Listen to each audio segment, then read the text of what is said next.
At 1 p.m. on February 10th, New Year's Day, a heavy piece of news shocked countless animal lovers. In Kenya's Masai Mara Reserve, multiple sources confirmed, the local famous Lion King, a member of the Black Rock Boys, Little Trouble, was killed by Maasai people on January 27th, and was brutally dismembered. At only 6.5 years old, he was stubborn and hot-tempered, but loyal to his brothers, fearlessly protecting his pride. The scene of him alone fighting over 20 hunting dogs has become legendary in the lion world. However, this mighty lion, just as he entered his prime years, came to an abrupt end, brought to a crude conclusion by human hands. After his death, his allies didn't return to their pride. Instead, they wandered throughout the territory, searching for their missing brother. Hundreds of devoted fans in China took action by raising funds to display Little Trouble's image in New York's Times Square. We don't know if Little Trouble's death will change anything. The only thing certain is, if nothing changes, he won't be the last lion to die tragically at human hands. Looking at the Masai Mara's lion dynasty, an unavoidable topic is the once dominant Nach coalition. To understand the Nach coalition, we must first introduce the history of the Marsh Pride.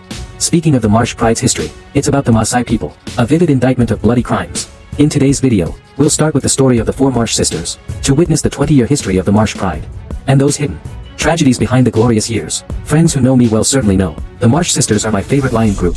Even in my fantasy novel with fictional worldview, they play important roles in various films and shows. The male lions with their magnificent manes are always so striking, attracting all the audience's attention. However, when you truly understand lions, you might discover lionesses have charm that's no less than male lions. If it's the majestic male lions that drew you into the world of lions, then I hope these gentle yet strong lionesses will make you fall completely in love with lions. At the end of last century, a documentary called Big Cat Diary brought a group of lions living in East Africa's Masai Mara into people's view. They were the main characters of the lion segment, the Marsh Pride living in northern Masai Mara.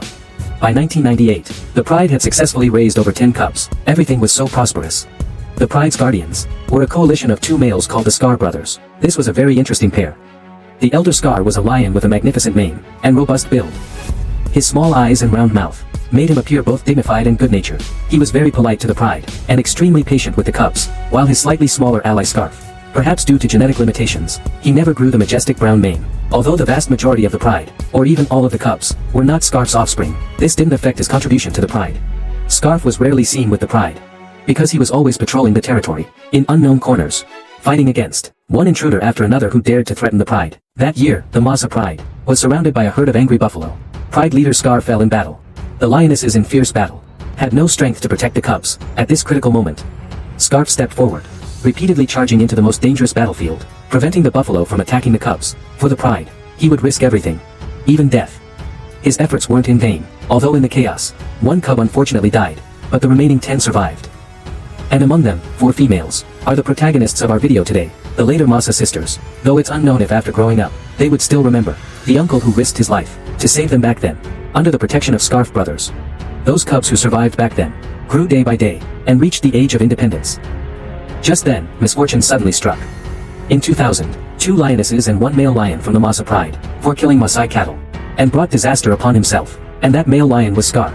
After losing Scar, Scar's independent pride was quickly invaded by 2 other male lions. The Marsh Pride had a new ruler. 2 brothers known as the Blonde Brothers became the new masters. Of course, the Lion Dynasty wars were unrelated. Life had to go on. After all, the succession of male lions was something lionesses had to experience as part of growing up. They might miss their former fathers, but they obediently accepted the new rule. By 2002, when Big Cat Diary filmed the Marsh Pride again, Scar's daughters had reached breeding age. The newborn cubs brought new vitality to the Pride.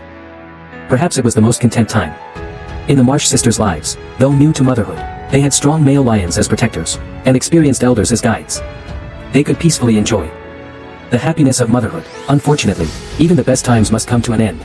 In May 2003, the older blonde brother was injured during hunting, and unexpectedly died, leaving only his brother Simba to protect the Pride. Worse still, invaders quickly noticed this change, and boldly launched their attack. In the following year, Marsh, the Pride fell into unprecedented darkness and chaos. The Pride was forced to split under the threat of invaders. The older generation of Marsh and the young cubs followed Simba to flee from their original territory. In the end, they were all killed by the Maasai.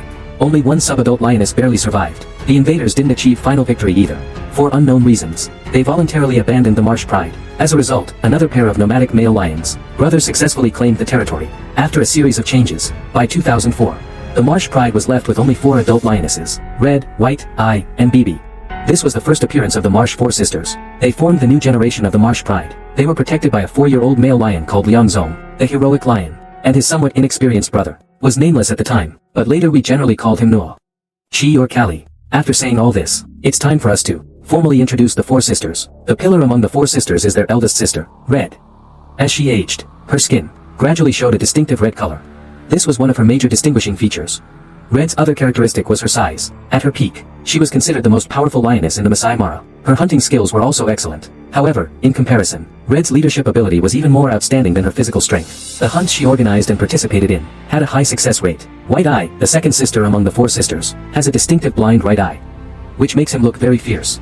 However, appearances can be deceiving. In fact, White Eye is much more gentle and caring than his appearance suggests. You can often see him playing like a big kid with the nursery teachers. The other two younger members of the Four Sisters are known as the Blonde Sisters, named Lisby and Bibi respectively. Lisby is the most low-key among the sisters. She has a pair of long ears, just like White Eye. She is also a gentle and caring mother, while her good sister Bibi has a completely opposite personality. Bibi is a hot-tempered, fiery teacher. Whenever trouble appears, Bibi would even step forward before big sister Red. Born in the same generation, the Four Sisters played together since childhood, grew up together. They shared deep feelings and high tacit understanding. At around 6 years old, although not outstanding in numbers, each possessed unique skills. Through complementing each other, they gradually grew into an extremely excellent group. Red, as the leader, particularly stood out. Father Scar gave him a strong physique. Uncle Scarf gave him supreme courage. After 6 years of tempering, he has acquired everything needed. As a new leader, he is one in a million. By 2005, the group had given birth to 8 cubs, including 5 males and 3 females. But this also means that as the Lion King, Liangzong, has greater responsibilities. To protect the pride, he had to take huge risks going out to patrol his territory, and tragedy struck because of this. In June 2005, Liangzong, while alone, encountered Guyu. The pride's 3 resident males died in battle. Along with him departed his unfulfilled dream of being a Lion King. After this incident, the Masa pride was left with only Noa Chi as the adult male. In reality, resident males play a crucial role in the pride. All the efforts made to raise cubs depend on the protection of male lions, because the pride constantly faces invasion from other males, and when resident males are outnumbered and overwhelmed, it becomes difficult to ensure the pride's safety, just like Scar and Simba back then. But the difference is, when Scar and Simba were driven away, their offspring were already grown. But this time, Noa Chi and his brother's cubs were still young, when they needed protection the most. No matter what, Noa Chi must persevere, because he is the pride's only hope. This is also the advantage of male coalitions. When a coalition member dies, usually his allies become foster fathers to the cubs, helping their deceased brother protect the pride, guiding the children until they can be independent. For his deceased brother, and for himself, Noa Chi strengthened her belief in continuing to protect the pride. However, it was in such adversity, the Four Sisters were able to better utilize their individual strengths. White Eye, despite losing her right eye, remained an excellent hunter. Bibi, who once lived alone for a period, developed a strong will. Sister Lisby had a gentle heart. She spent more time with the cubs.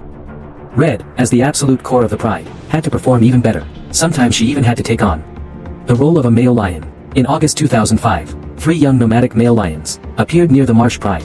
The invaders, to force submission, would ruthlessly kill all cubs in the pride. Female lions, being smaller and weaker than males, usually cannot intimidate invaders. Historically, there have been cases of lionesses being killed by invading males while protecting cubs. Noa Chi was away on patrol at the time. The situation was extremely critical. To protect the cubs, the Marsh Sisters, led by Red, chose to bravely face the challenge. Confronting the threat, they engaged in fierce battle with the invaders, finally succeeded in severely wounding one member, and drove them all away.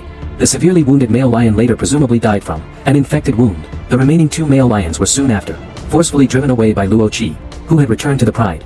For female lions to achieve such brilliant results against male lions in nearly equal numbers, the fierceness of the Marsh Temple Sisters in the entire lion world is truly unprecedented and unmatched. Repelling invaders is just part of life. After all, their main duty is nurturing, not fighting. How to feed 8 cubs with growing appetites is their biggest challenge.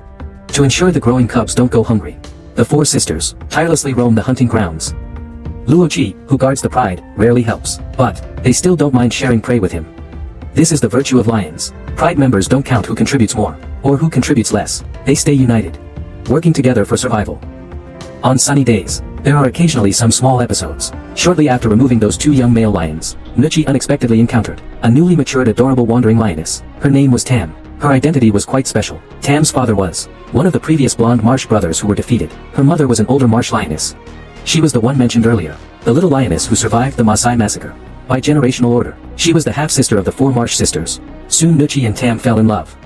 Although this couple faced strong opposition from the Marsh sisters, because they feared Tam's seduction would cause the pride to lose its male protector. But in 2006, Tam still gave birth to Notch's cubs. The only consolation was, Notch didn't abandon protecting his marsh pride because of Tam. As time passed, in the blink of an eye, almost 2 years had passed since Liang Zhang's death. Through the joint efforts of the 4 sisters and Notch, all 8 cubs of the marsh pride survived. Moreover, after enduring a difficult life alone, Tam was finally accepted by the 4 sisters. With her 2 cubs, she lived a warm family life, and Notch had become a handsome black-maned lion. Red and her sisters proved, over time, that they were an excellent team. They and Notch were all ready to raise the next generation. However, in April 2007, the sudden appearance of 3 adult male lions changed everything again. As they continued to invade, the young males in the pride were the first to flee. Tam had to take her cubs and continue her difficult nomadic life. As for Notch, after being driven away by the invaders in May, he completely disappeared. Since the remaining daughters were adults, no longer at risk of being killed by the invaders, the Red River sisters finally chose to accept the rule of the new lions. In the following year, the 3 lions led by Pavarotti brought new blood to the pride. And Red, who had successfully served as leader once, has become more mature and more experienced. The 4 sisters remained united as always, working together to raise their cubs. Under Red's leadership, the marsh pride had a very high cub survival rate. He was undoubtedly the best among all pride leaders. Whether facing buffalo, wild dogs, or nomadic males, he could handle them all with confidence. However, there was one threat that he could never resist. That was the local Maasai people. The Maasai would migrate long distances with their cattle and kill local zebras, wildebeest and other herbivores to occupy grazing lands that belonged to wildlife. The decrease in prey would force the lions to include Maasai cattle as hunting targets. They couldn't distinguish between domestic and wild cattle, and this would lead to their demise. In early 2010, when Maasai cattle entered the marsh pride's territory, 11-year-old Red was killed by the Maasai for hunting their cattle. From then on, people would never again see that flame-like red figure roaming across the savannah. Ironically, red is the Maasai's favorite color. Red's unexpected death caused the marsh pride to split again. The adult lions left under Lisby's leadership to start a new life. But just 1 year later, Lisby also unfortunately met the same fate as Red. The elderly White Eye and Bibi continued to guard the pride, and after the decline of the Pavarotti brothers, they accepted the rule of the younger musketeer coalition. The 4 musketeer males brought a larger territory. The marsh pride grew larger. As their daughters grew up, it greatly reduced White Eye and Bibi's hunting pressure. They should have lived out their days peacefully. However, good times didn't last. In early 2012, even White Eye disappeared, becoming the last survivor of the 4 sisters. We don't know when walking on this land, where she fought alongside her sisters, if this 17-year-old legendary lioness queen would be moved by memories when she repeatedly steps onto familiar hunting grounds, whether she would remember those passionate years fighting alongside her beloved sisters. Bibi certainly wouldn't know that her achievements with her sisters would far exceed their imagination, reaching even to another part of the Masai Mara, where the most dominant coalition in Masai Mara's history, the 6th Coalition, thrived. The legendary Kali Army. They had another name, the Notch Sons Coalition. Yes, Notch had survived. With him were his 5 sons, the offspring he successfully raised. With the 4 marsh sisters, Noachi was once the weakest among all lion kings in the marsh pride's history. But now he has become the most successful one. He is fortunate. He met an excellent pride team. Without Red and her sisters, he wouldn't have everything he has today. The bloodline of Noachi and the Thorn sisters will spread throughout the Masai Mara. As long as humans leave them enough space to survive, we might still have a chance to see more stories of sisterly bonds. In December 2015, Bibi, the legendary queen of the marsh pride, was poisoned to death by Maasai people at the age of 17. The story of the marsh sisters has ended, but the story of the marsh pride continues. Until now, under the rule of the new Lion King, a new generation of marsh lions still roam these vast grasslands. However, as time passes, they still cannot escape their ancestors' tragic fate of human-wildlife conflict. It's even showing signs of getting worse. I found that many people have fundamental misunderstandings about East Africa, especially the Masai Mara region. They have fundamental misconceptions. These Masai people, though they dislike lions, care about the environment, but due to lack of knowledge, they don't understand the harm of their actions, and so on, using ancient traditions and self-preservation as an excuse for killing wildlife. While belittling some private conservation areas in South Africa, domestic travel agencies offering safari tours in order to attract tourists, they even romanticize the Maasai in their promotions as the last ancient nomadic tribe, the bravest primitive people, and so on. To be honest, these claims are really treating people like fools. Some South African reserves do have paid hunting programs, but the level of harm cannot be compared with the Maasai. We acknowledge that some Maasai are actively making changes. Many have become excellent local guides and animal tracking experts, but this isn't enough to change the majority situation. The Maasai are not native to Masai Mara. They came from the distant Ethiopian highlands, only migrating here about 200 years ago. They wear colorful clothes, are good at self-promotion, and are far more famous than other indigenous peoples. Cattle are the most important part of Maasai society. Every household raises cattle. The more cattle one owns, the higher their status. Even today, they still practice the outdated custom of trading cattle for wives. To protect their herds, they will eliminate all predators near their settlements. After tourism developed in Masai Mara, although the Maasai were forced to abandon their lion-killing coming-of-age ritual, many still found new ways to make money. That is through tourism. Many tourists who have visited East Africa have complained about forced spending by local tribes. They thought wearing bracelets and necklaces was a welcoming ceremony at the start of the journey. However, the result was forcing tourists to bring guides. Not only will you get scolded for giving Maasai guides small tips, some tribes even openly stop tour vehicles to demand passage fees. You might say they need money to improve their lives, which is reasonable, sure, but has their living condition improved at all? No, they spent all the money on buying cattle, buying more cattle, getting more wives, having more children. These additional increases in livestock and population, their impact on local wildlife, goes without saying, to feed more cattle. Many Maasai have moved their herds into lion territories. Tens of thousands of livestock in Masai Mara at dusk has become the norm. Since 1977, grazing in the protected area has increased tenfold. The Maasai even illegally occupy land for this and eliminate all nearby lions. Every pride in Masai Mara has suffered losses. More than 5 prides have been completely wiped out. As for solitary lions and nomadic males, the numbers are countless. Even the famous Marsh pride has repeatedly suffered tragic losses. I can't imagine what the situation is like for other unknown prides. Among the local Maasai staff, a considerable number are not competent. During the day they might guide tourists to see animals, but at night they help herders to hide lion carcasses. In the past 50 years, East African lion populations have declined by 90% in comparison, but the Maasai population has increased more than 20 times during the same period. You might ask if local government doesn't intervene. The officials are well aware of this situation and cover for each other. Of course they take action, but not against their own people. Professor Craig Packer has made 16 trips deep into East African savannas, dedicating decades to lion conservation. However, because his work exposed the human-lion conflict reality, he was banned by the local government. Although killing lions is legally prohibited, many organizations offer economic rewards to herders who tolerate lions. But clearly, the Maasai have no interest in any of this. After all, they have their own way of life and don't want anyone's pity. Of course, while criticizing the Maasai, perhaps we should also look back and see what we can do. We live in high-tech civilized cities, through convenient internet, watching the diverse world. But few people still pay attention to animal survival conditions. If we want their stories to continue, we must take action. Only when enough people care can their situation improve. Otherwise, we can only watch helplessly as their numbers and habitats rapidly decrease, dedicating their entire lives. The few scientists and professionals protecting them are gradually aging, powerless to save them. What they await is the change from us, the public.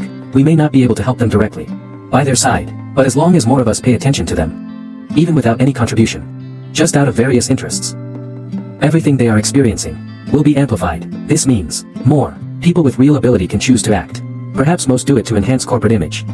Few truly want to help them. But the result is the same. Attention leads to action. Action leads to solutions.